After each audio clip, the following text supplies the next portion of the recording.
fellas, we're back. Would you look at that?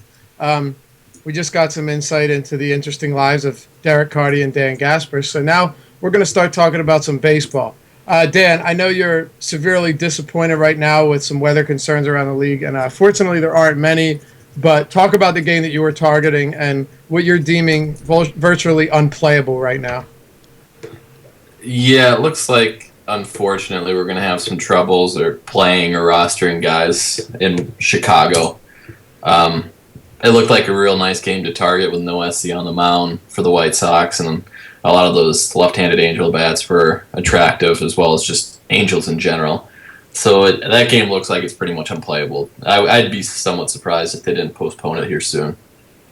Yeah, Derek, is there anything else? I mean, I saw a little bit in Oakland and Detroit. I know you had a fantasy boner for Albert Pujols. I said fantasy, so it's not inappropriate. And stop, man. And I know that was a game that you were targeting as well. But is there anything else that you see that's of concern, or are we mostly just dealing with Chicago?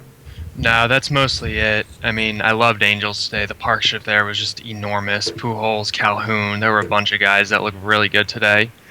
But it's not to be. Yeah, real quick, though, I wanted to mention something you brought up in your hitters article, aside from Bat McCann.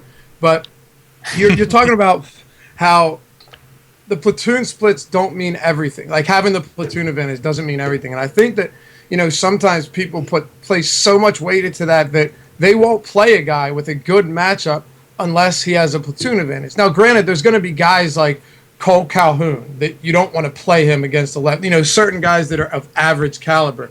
But when you're talking about Pujols or Miguel Cabrera, explain why that is not the only reason to play a guy. Because there's just so many other factors that go into it. Like, just because, Pujols, I mean, basically every righty is going to hit lefties better than he's going to hit righties. But if you're a good player in general, you're still going to hit pitchers of the same handedness pretty well. Like, Pujols is going to be pretty good against right-handed pitchers. Right. He's going to be, and then when you have other factors working in his favor, like today there was a big park shift, and the fact that Nuesi is just terrible in general, like, you got to kind of take a holistic approach to it. Like, the platoon factors are important, but I feel like a lot of people will just rule out half the day's players just because they don't have the platoon advantage. Yeah, there's guys like Carlos Quinton or Dan Viciedo that they're the exception to the rule in most cases, because if you're a right-handed hitter, you should be able to hit right-handed pitchers. I mean, that's just the way it is. Not that it's always going to happen, but there's more righties than lefties on the mound. So, it's not, like you said, it's not the end-all, be-all. Yeah, and it's definitely easier to take a righty against a righty than it is a lefty against a lefty. Sure. Yeah, I was just going to ask that. Would you really even ever consider a lefty versus lefty? I would consider it. I mean, that's why I built the system that I did, so that it kind of combines everything, and it says, okay, even though it's a lefty versus a lefty, these other factors are working in his favor, so yeah, you can consider him today. Yeah, like an Anthony Rizzo is someone.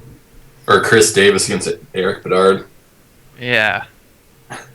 Or anybody there are against definitely Burley. cases where you can, do that for sure. Right.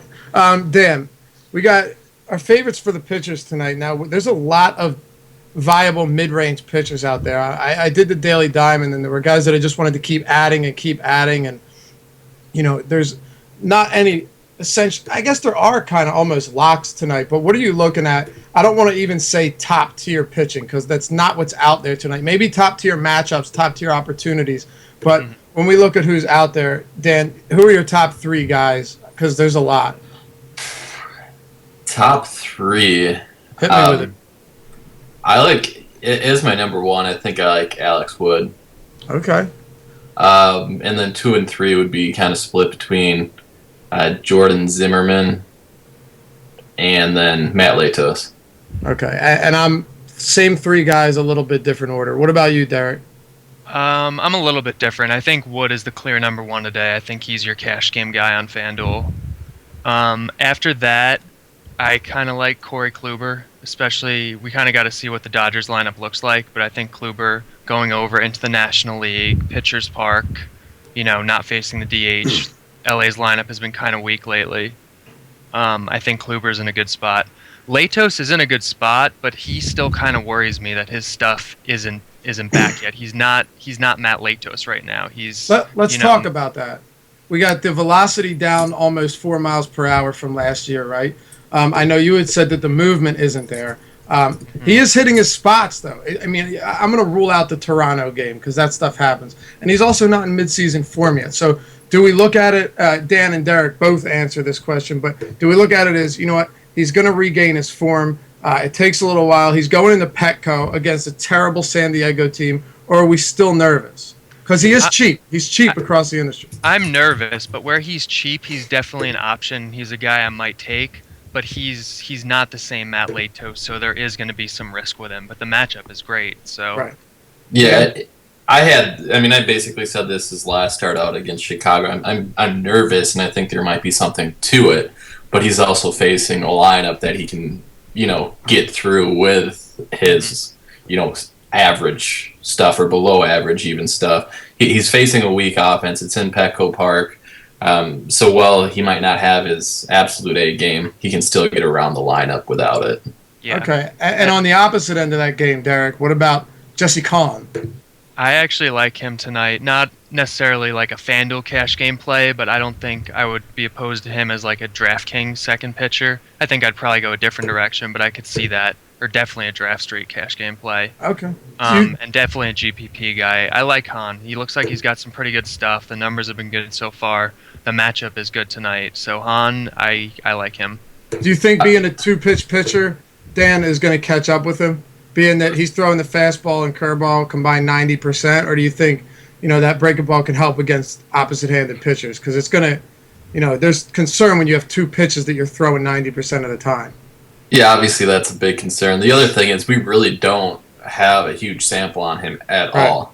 I mean, he jumped straight from Double-A. So not only do we not have a big major league example, but we really don't have a whole lot on him in the minors either. And he's not really a two-pitch pitcher. I mean, he's got two distinct fastballs. He has a four-seamer and he has a two-seamer, and they're very different pitches.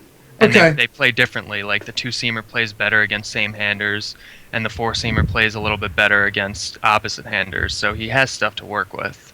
Okay. I do want to point out, because I know Derek brought up Kluber as possibly one of his top options. I think his price on DraftKings on a multi-pitcher site like DraftKings is just ridiculous. Actually, he's brilliant. It's 8,700. It's like almost the 10th highest starting pitcher for the day. So I think on DraftKings you lock that in. And also if you're looking at the lines and you take Vegas totals into consideration at all, the fact that Cleveland is our favorites on the road, even though it's only slight favorites, I think that's somewhat telling there. And when you look at upside alone with that price tag, I used him last week against Arizona at 8,400 on DraftKings. And at that price, you don't even need the 30-plus fantasy points. And that's what's great about it. Now, you're going to have to make some decisions because, as Davis said last night, as we were talking, anybody is affordable on DraftKings. Zimmerman's up there, but when you look at how many people are condensed between like 9,000 and 8,000 and 9,000 or 9,400, you have probably 7 or 8 viable pitchers that are going tonight. So it's going to be interesting. I think you can fit a lot of guys in there. But both of you guys would agree that Kluber is a quality play, even though the Dodgers have been pretty solid against righties this year? Yeah. I mean, I want to see the lineup first, but I think Kluber, I like Kluber. All right. I think, to be honest, I think you're doing it wrong on DraftKings tonight if you're rostering Jordan Zimmerman. I mean, Alex Wood and Corey Kluber for 88 and 8,700. Lock it in and find your batters. They're both better plays than Zimmerman overall. There's no reason you should spend more for Zimmerman, that much, like $3,000 more. I think Wood and Kluber are going to be my two guys. Is a very good option tonight, though. I really do, and especially if you're looking for the win. They're heavily favored in that game. It's hard to think that they'll lose it. If they lose that game, I'll be shocked. And he's been pitching great lately, and it's hard not to like him. Even Colorado's numbers away from home, their strikeout rate goes up 7% away from home. That's insane. That's absolutely insane. They're just not a good team on the road. And I think Zimmerman, if you can get him at the right price, is a really good play. So we already talked about mid-range, but I want to just stay on that because there aren't really any bottom-tier pitchers. And if there are, feel free to shoot them at me. But who else are we looking at in terms of pitchers tonight, Dan? Because there's a lot of them. Yeah, no, another guy that we brought up and we all like is Jake Arrieta. He's going up against Boston. Doesn't on paper that's scary, or at least the name Boston's scary. But their offense hasn't been much to fear so far this year. Arrieta's been crazy good lately, and his price on DraftKings as well is kind of crazy at only 8,400. But across the industry, he's priced a little higher than that, making it a little tougher option. But regardless of facing Boston, I think that's a good matchup for him. Yeah, I love Arrieta. The concern there is that there's some winds blowing out. It looks like, I don't know, close to 15 miles an hour. So that's a concern. But I do really like Arrieta. Yeah, he's very cheap on FanDuel, 7,100 on FanDuel. He's the highest priced pitcher on Draft Street, but 16,000 on Draft Day and 26 on Star Street are both affordable prices. With that being said, though, I don't see the point of rostering him on FanDuel and cash games tonight as a one-pitcher site. That's just my opinion. But I think you agree with that? I agree. I mean, there are nights when I don't think Arrieta is going to be a bad cash game play on FanDuel, but it's not tonight. There's better, safer options. There's too much out there. Well, it's crazy. At least I know going back to some of your other options, I know I at least kind of overlooked the fact at how good Alex Wood has been just because of how the Braves have handled him. I mean, when you look at what he's done this year and even over his really short career, but he's a really good pitcher. Yes. That's what I was saying. And he's not priced like it. No, and his what he has done this season was overlooked early on because you had Tirren that was having an all-star season, and then you had Harang and Santana who came out of the gate really hot. They're doing terrible right now. But when you look at Wood's starts, man, 2 or less earned runs in 7 of 8, 1 or less in 5 of 8, and then he's gone 7 innings or more in 5 of his 8 starts this season. He's been really, really great, and his strikeouts are up near 9 per 9. He's striking out almost a batter an inning. So I think that he deserves a spot in the rotation right now until he blows it. I don't know. Would you agree? I mean, he's been great. Oh, for sure. Wood's a good pitcher. He's legitimate. He's not like a fringy, questionable guy. Wood is a legitimately good pitcher. Sure. And I think Harang, man, I think that was just an anomaly. I don't see that what he did. It was. I mean, the Braves had to ride him while he was doing it, but sure. I mean, Wood is a better pitcher for sure. Absolutely. And then you got the left-handed arm in there too, which is also nice. So are there any bottom-tier pitchers, low-tier dwellers, cellar dwellers that we like tonight? Because I don't like any, but I'll let you guys take that away. Not really cellar dwellers. I mean, Taijuan Walker, I think, can be in the conversation for like GPPs or like 3-pitcher sites. I think he's in a decent enough spot at home against Houston. But after that, it kind of gets kind of ugly and murky. Daniel? I agree with that. And okay. It doesn't look like Walker has. I don't know. I would have to bring Draft Street up. He doesn't have a salary coming up on our Draft Street lineup page, so that makes me think he's not even available in their player pool. So if he's not available on Draft Street, I think that's where you would obviously play him or be more likely to play him. All right. Get your stack options together while I hit this relief pitcher real quick. Soriano and Kimbrel are the two guys I think you don't really need to look further than that tonight. I think Kimbrel's an awesome option, and Soriano is as well, and he's cheaper. If you guys have anything to add to that, great. If you agree with that and want to move on, great. Great. All right, You're guys. good. Thanks. You're good. All right. Hey, I got to touch on it. I got to touch on it. GPP options. I'm sorry. I want to talk about stacks before we get into actual positioning. We're still on pitchers. Who are the pitchers we're targeting against tonight, Dan?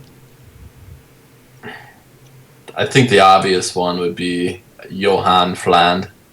With the Nationals right-handed bats. I think he's the one that probably jumps out the most. That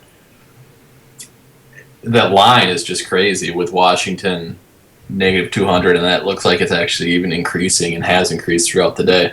But yeah, I think regardless, I think he's probably the top one to target, even though I don't like the ballpark. that the Nationals are hitting in. It's not horrible, but it's not a hitter's park by any stretch of the imagination. But either way, I like the right-handed bats there. Yeah, I think that's a great one. I think Joe Saunders in Baltimore, also an easy guy to pick on. And then the other Johan Pino, even though the Royals are kind of a little shaky, I don't mind them as like a contrarian stack. And then someone a little less obvious, I think you could pick on Chris Archer tonight. The Yankees are very left-handed in their lineup tonight. It's a left-handed park. Archer's on the road. I could see him having some trouble. Yeah, I could too. Archer has struggled against lefties, so that's some definitely noteworthy info right there. And it's also something to note that Washington and Baltimore are both really righty heavy, and they can really just fill their lineups up with that. I know Bryce Harper's back, but when you look at who's in that lineup, you got Rendon, you have Ramos, Desmond, Espinosa, switch hitter, and the list goes on. Worth. And then Baltimore, we don't even need to speak about it. But if you're looking to stack, you could easily on DraftKings fit 6 solid plays from each one of those teams into your lineup. So I think those are the 2 prime stacks tonight. Go ahead. Were you gonna say something, Derek? No, just completely agree with you. Okay, fantastic then. If we have any feedback from the chat, guys, feel free to shoot it in there. Are we streaming from YouTube right now? What are we doing? We're streaming from YouTube. But chat's still active. Yeah. Okay, just wondering. Over-unders. I don't think we really need to even speak on that right now unless you guys want to. We have there isn't really that much. Derek, do you see anything that sticks out at you other than Baltimore? Yeah, not really. What's interesting is I'm looking at this Oakland and Detroit game with a 9 over-under with Kashmir and Sanchez on the mound.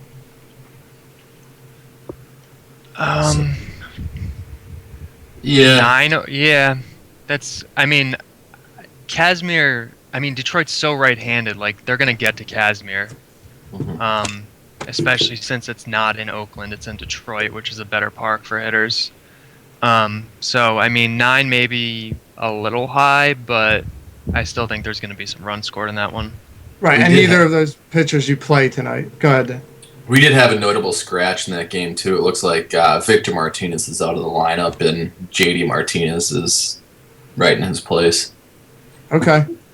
All right, and then you have Chicago and L.A., which looks to be rained out, or at least a little bit too scary to go with tonight.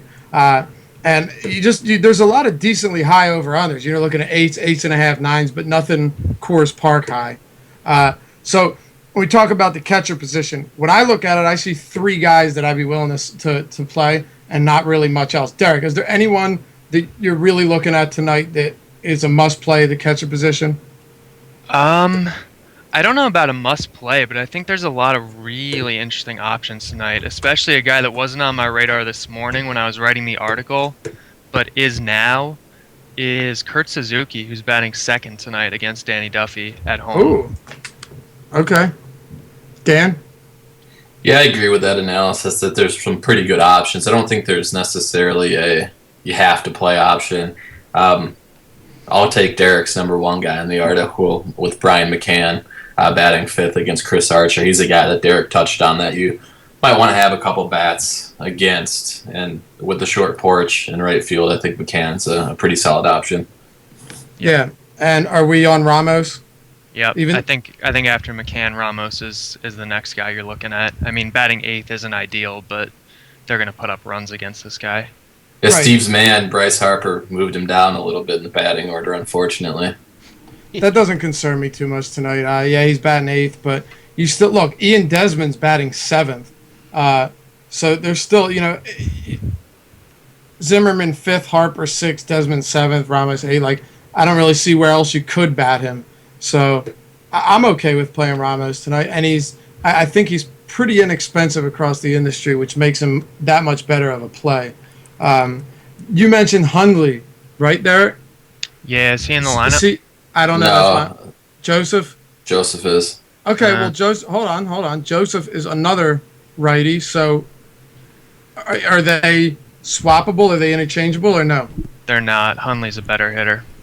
Okay. I mean, Joseph, for he's probably going to cost the minimum. Yeah. He's not awful as a punt, but I don't think you need to. I think there's enough better options. Yeah, I don't see. Honestly, I look at McCann and I look at Ramos. Those are the two guys that are on my radar. Aside from that, I'm not really interested in anybody else. I guess you could punt some guys, but I think we could stick with that. Moving on to first base, probably the most interesting position to talk about, Dan. Where are we going with first base tonight? There's always a lot, so get us started.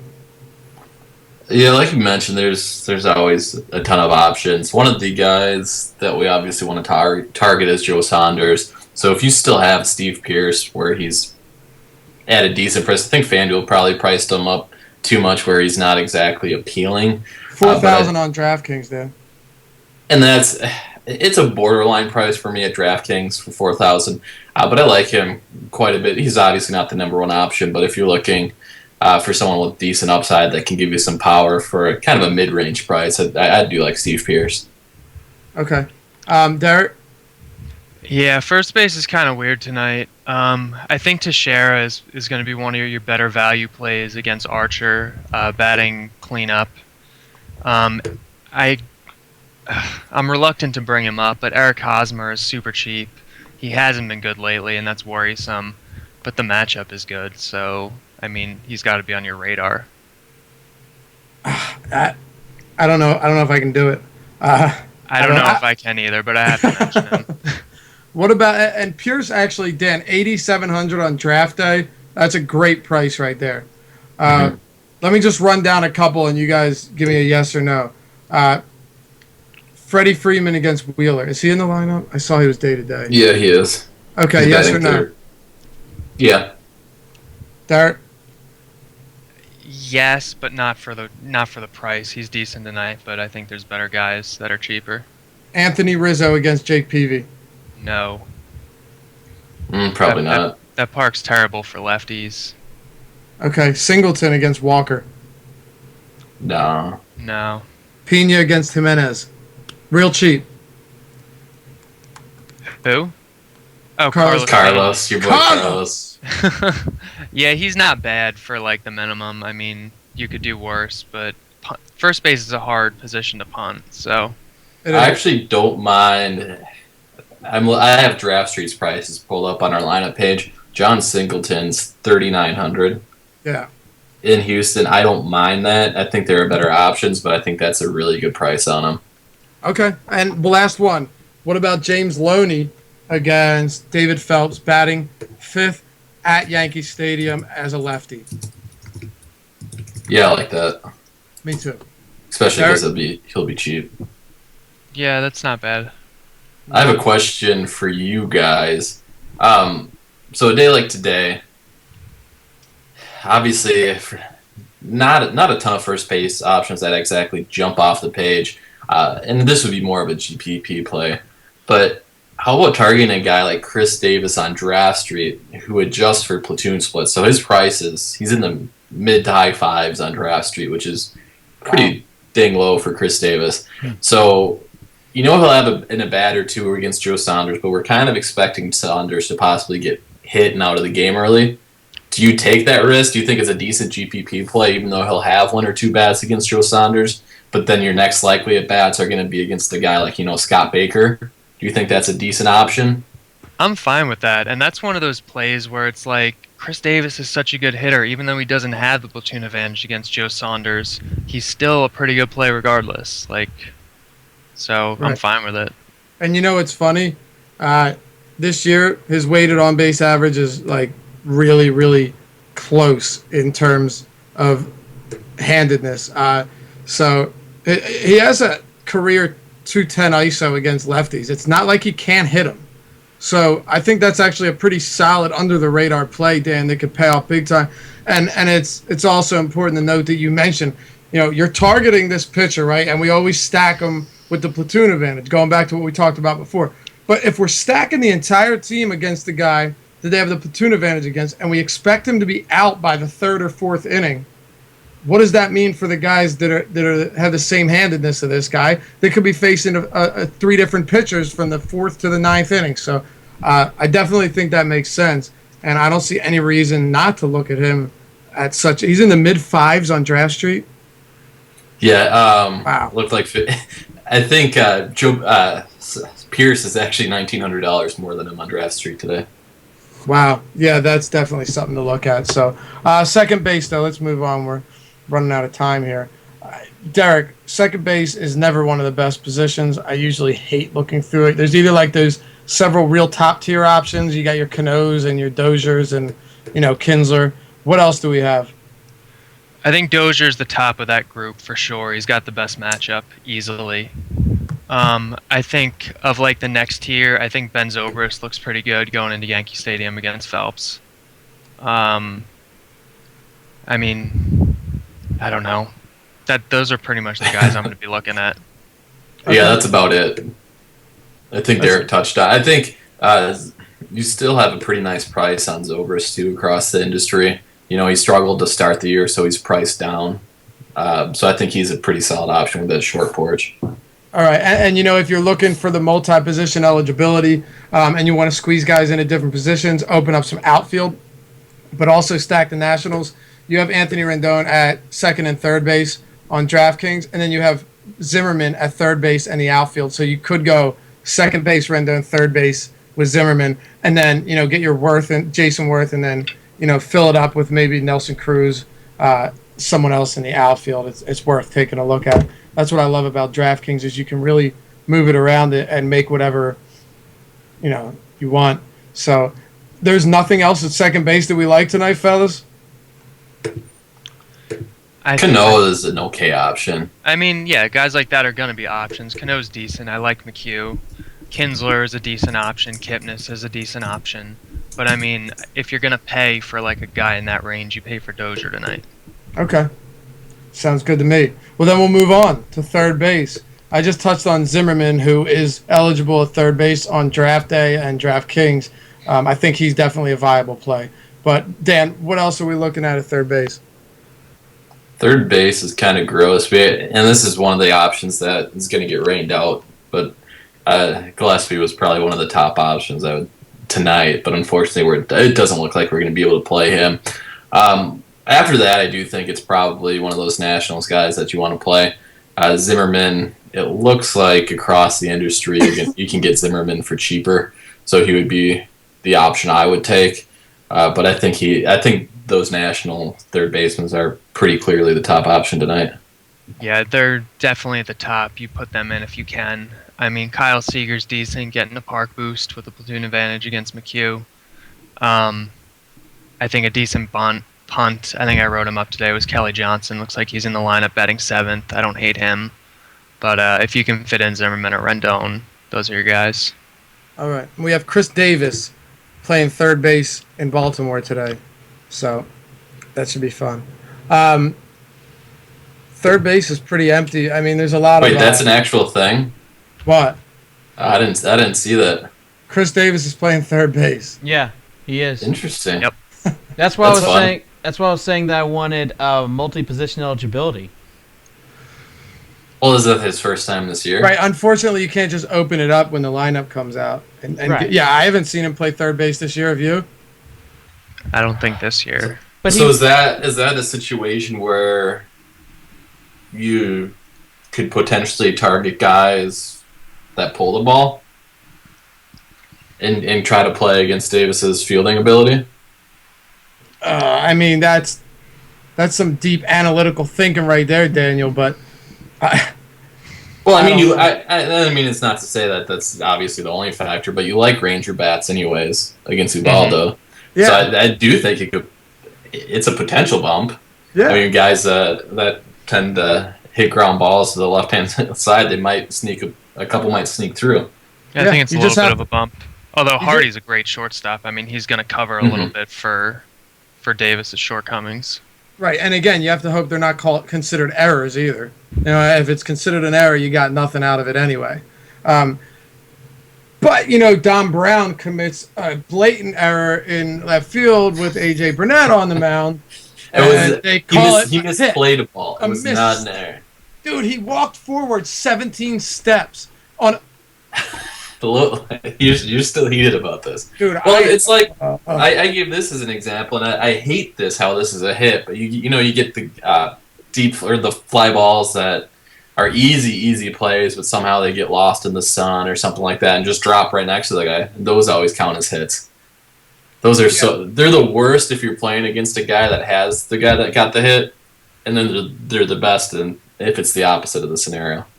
I know it is brutal, and that's what makes baseball tough. Or like a pitcher commits his own error, and it's not an earned run, but then a wild pitch is. So, dude, all right, let's move on before I sign off line.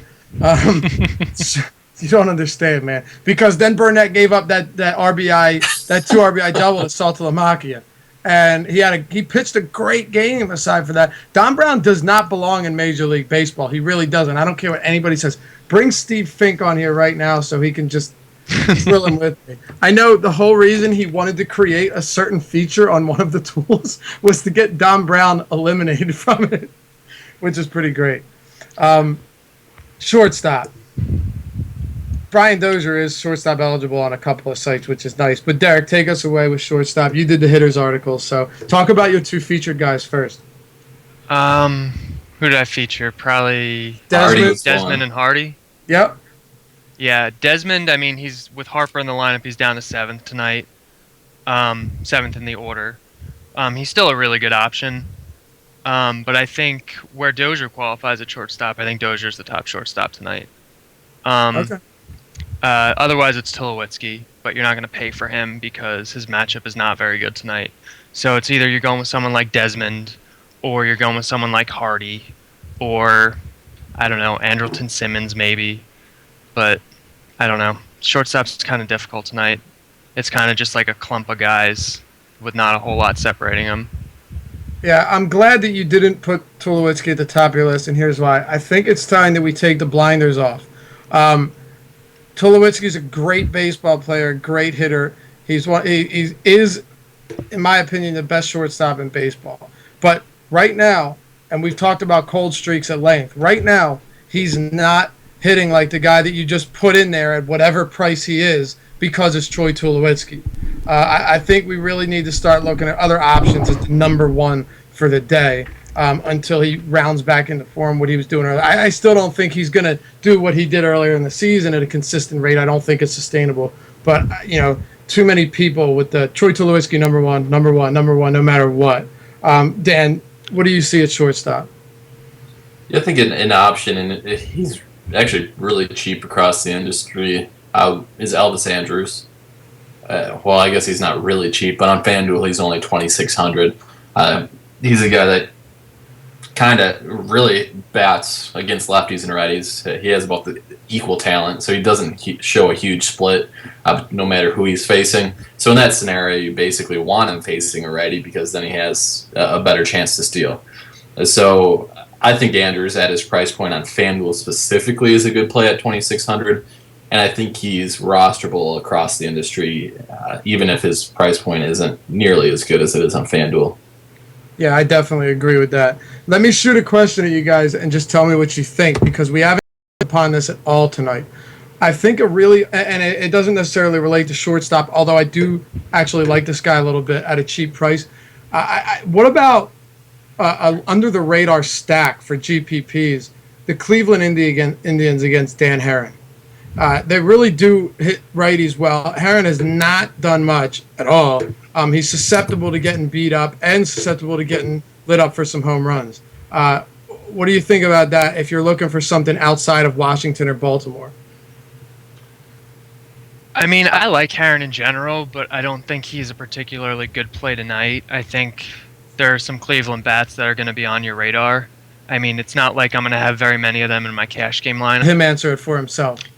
Yeah, assuming that we're not counting this Angels game where Mike Trout would be one of my guys. Definitely. It's going to be Cruz and Worth for me, but Jones would be my third. So.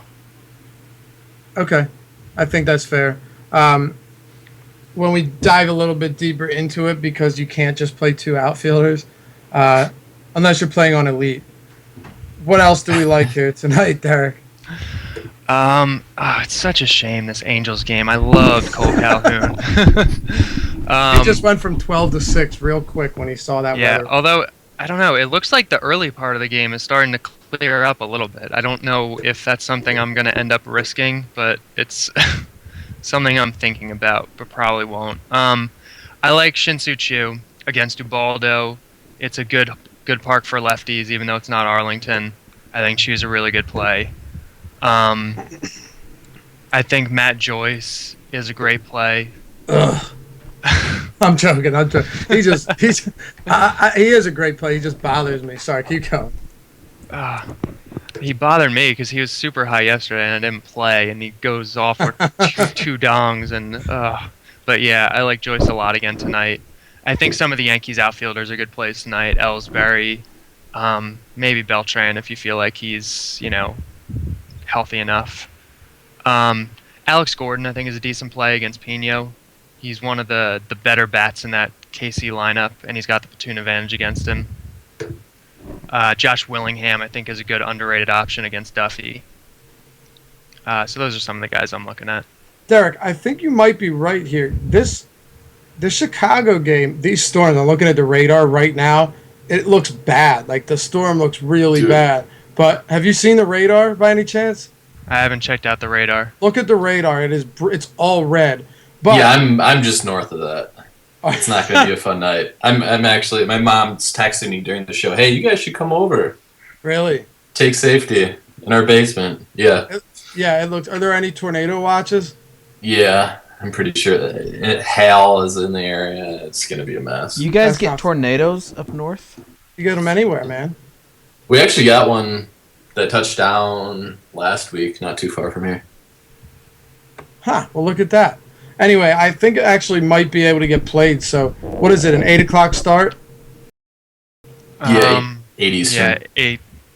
Yeah. All right, so it's something to keep an eye on. Dan, assuming this game did play, I don't want to just completely negate Wait, hold on. it So already. the radar you said is red, but it's red like for later in the night, or what's the radar situation?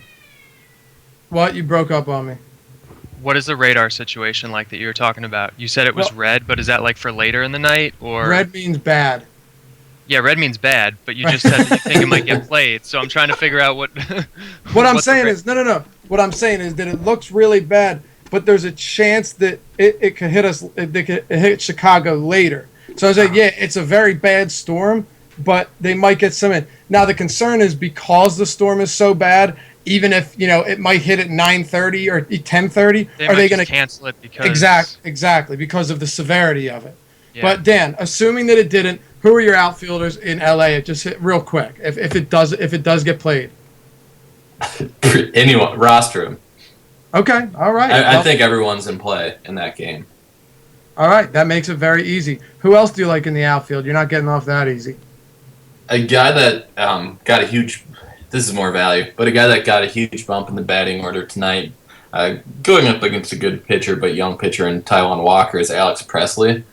He's batting second in Houston, 2,700 on Draft Street. I like him a lot for that price. He's not min price, but 2,400 on FanDuel is also good, and he's 2,900 on DraftKings. So I think he's a really good option as kind of a punt option for your outfield.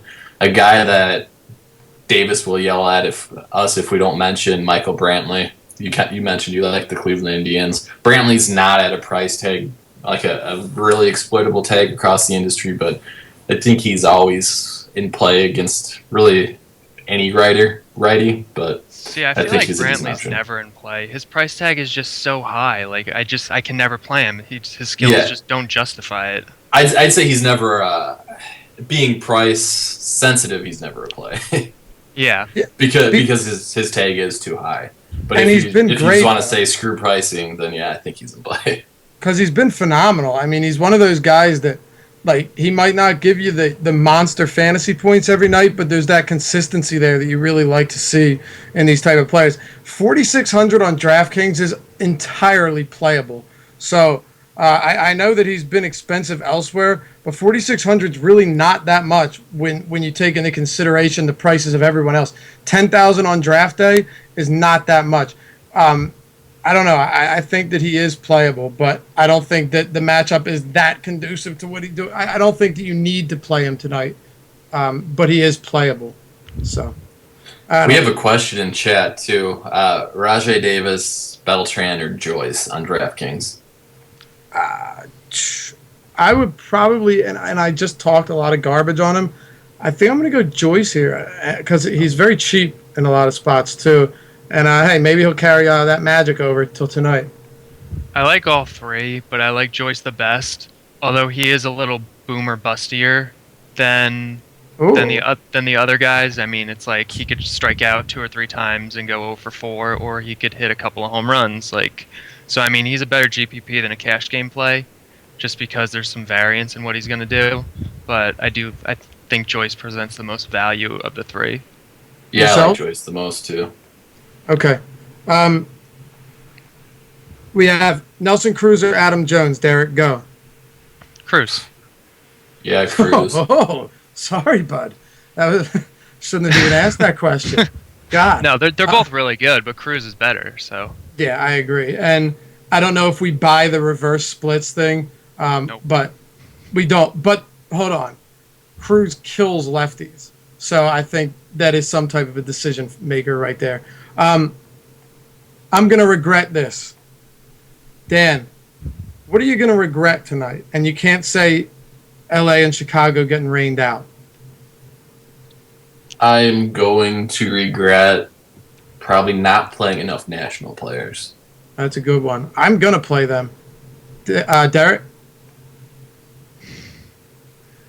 what I'm really thinking that I'm going to regret is I've got an Elite Cup matchup tonight where Alex Wood is min price, and if I don't get the first pick, I'm going to regret playing that game because I'm going to lose. You know, it really does set you back. Like, if you don't get that, you know, you'll have those slates with 3 games and there's only one pitcher that you're willing to pick up. And if you don't get that first pick, you're kind of in a hole. Even if he was a normal price, like there's other pitchers I would be fine, like just taking 2 other pitchers. But when he's min price, like it's just his value is just absurd. Yeah, and go ahead, Dan. I was just gonna say we got a question in chat. Big Poppy tonight. Yes. I like Arrieta. I mean, I don't think you need to pay out for Poppy. Oh, you know what? I'm sorry. I was thinking Archer. No, my apologies. Yeah, I was thinking Archer for some reason. I don't. He's Yeah, always going to be a good play, but I'm not paying for him. Yeah, I don't. Yeah, I agree there. I think you can get Pierce at a cheaper price. I think you can get a lot of guys, even Loney. I think, you know, usually first base is the position where you spend a lot on, but I think we can actually get away with not spending that much on first base and getting some, you know, maximizing our profit out of it. Would you agree that there's actually, for first time in a while, more mid-range options than upper-tier options at first base, guys? Yeah, I think first base is very condensed tonight. Like, normally my system has Miguel Cabrera, you know, ahead of everyone by a pretty sizable margin, or like Edwin Encarnacion ahead of them by a sizable margin. E5 isn't playing tonight, but Miggy is like pretty much in with the rest of the pack, so there's tons of first base options tonight. All right, and before we shut it down, guys, we have another one by a real hero. How about Ramos or McCann on draft day? The salaries for each of these guys: McCann is $7,900, and Ramos is $6,700. 6,700. You said 67, Laffy? 79 for McCann, 67 for Ramos. I like McCann better overall, but for the price, I think you go Ramos. I don't think the price is enough there for me to change off McCann. I think I still stick with McCann. All right. I'm going to go Ramos tonight, and it's not because of the price tag. It's because even though Chris Archer is not really the best pitcher out there, he is so much better than Flandes. So I'm okay playing Ramos, even with him batting 8th. I think he's a really great play. And for that price tag, you're not going to find a better catching option. I mean, McCann's great price too, but $6,700 on draft day is really, really cheap in such a good situation tonight, especially if you plan on throwing a bunch of nationals in your line. If you have 3 or 4 other nationals in your lineup, or 3 other nationals in your lineup, I think you have to play Ramos. Would you agree at that price, if you already are putting in the mini stack of Washington Nationals? Yeah, I mean, especially if you're in a GPP, but yeah, I mean, Ramos is a great play tonight. He's my number 2 catcher, so I think he's a consideration no matter what. All right. Guaranteed dongs. We'll hit it real quick, and then we'll get out of here. Derek, do you have anything prepared, or should I go to Dan first?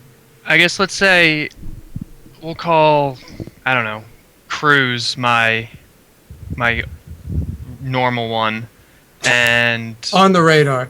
on the radar, and then under the radar, I'll go Josh Willingham, especially with some of that wind blowing out. I like that. He's very under the radar tonight, even though he has a ton of power. Dan. Adam Jones.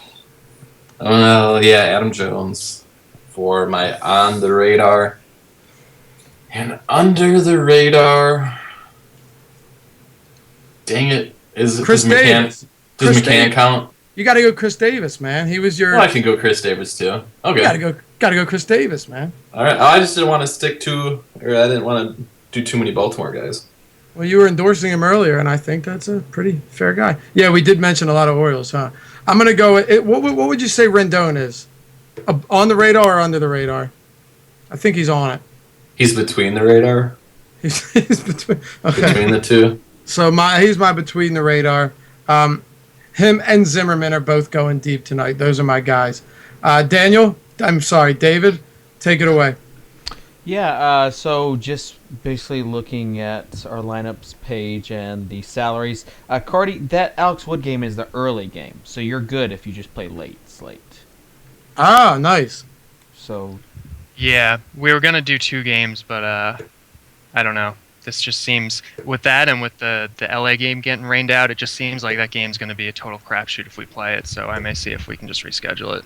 You know what usually happens in those scenarios? The guy gets Wood for 5,000 and he's super pumped, and then he has a Casimir performance like last week. Always Oh, happens. it happened with Cobb for Derek, right? Yeah, always happens. Yeah, but man. Cobb was the best pitcher, but Cobb still cost a lot. Like, if you get Wood in this game, you can go 3 starting pitchers easy. And You're just gonna get dominate. Wood in this game if you win, buddy. You are gonna get Wood, hey, whether you have Wood or not. naughty boys, Sexual.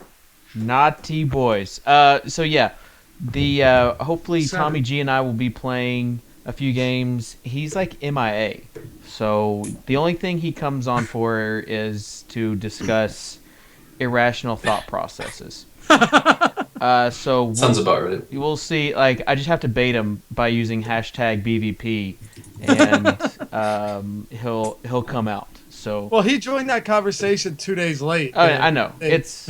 he's our little BVP puppet, and we'll just kind of bring him out to the wild. But yeah, I'll do it tomorrow. What time is the World Cup game, like, during our show?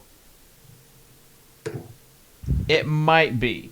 If it is, we're gonna. Let me Google it for you. It is 4 p.m. Yes, it's during the show. 4 p.m. Eastern. So we might have to make some adjustments tomorrow. Maybe just have to roll out the podcast during the show. We'll see. But